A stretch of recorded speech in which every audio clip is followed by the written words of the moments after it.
नमस्कार. चालू केलं. हा माझं नाव वगैरे सांग. माझं नाव संदीप केशव लपडे, राहणार मसरूळ.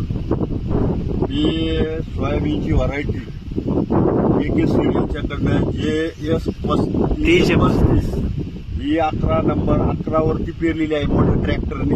आणि पेरताना काळजी घेतली, शक्यतो बियाणं खाली जाऊ नये. आणि हे बियाणं 100% रिझल्ट देतं उतरायच्या बाबतीत. मॉइश्चर व्यवस्थित असल्यानंतर बियाण्याची कूज होत नाही, काही नाही. आणि हे बियाणं पाहिजे त्या पद्धतीत आपण पेरू शकता. दाना आणि टप्पूर, कलरबाज आणि मोठ्या झाडांची वाढ.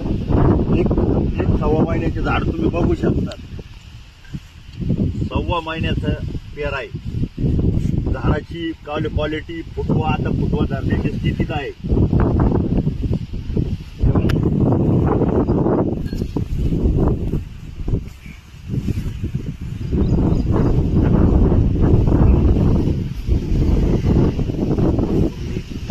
हे जवळजवळ 3.5 ते 4 एकर वरती पेरा केलेला आहे. यात त्याच्या बाबतीत समाधानी काय वाटतं, म्हणजे तुम्हाला काय वाटतं इथून मागे पेरणीच्या वेळेस ते पीक पुजायचं, मर व्हायची. आपण म्हणतो बी टाकणे उतरत का नाही, तो प्रॉब्लेम या बियाण्याला बिलकुल नाही. बर.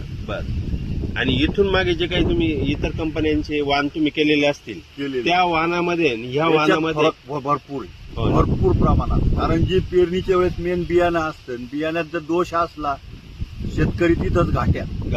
बरोबर. त्या घाट्यापासून आम्ही यावर्षी वाचलो. हो.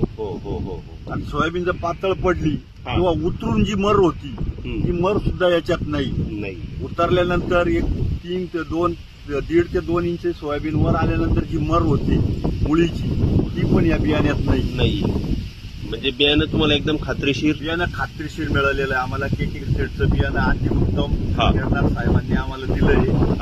आणि एकदम म्हणजे हे दोन्ही सीझन चालतं. दोन्ही सीझनला चालतं.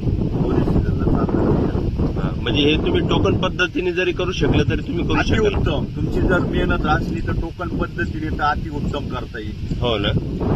एका एकरला किती वापरलं तुम्ही? मी वापरलं साधारण 25-26 किलो. 25-26 किलो एका एकरला पडले. अंदाज धरून. धन्यवाद दादा. तुमचा नंबर मला सांगा ना एकदा. हो, माझा नंबर 94 21 70 82 12. ओके.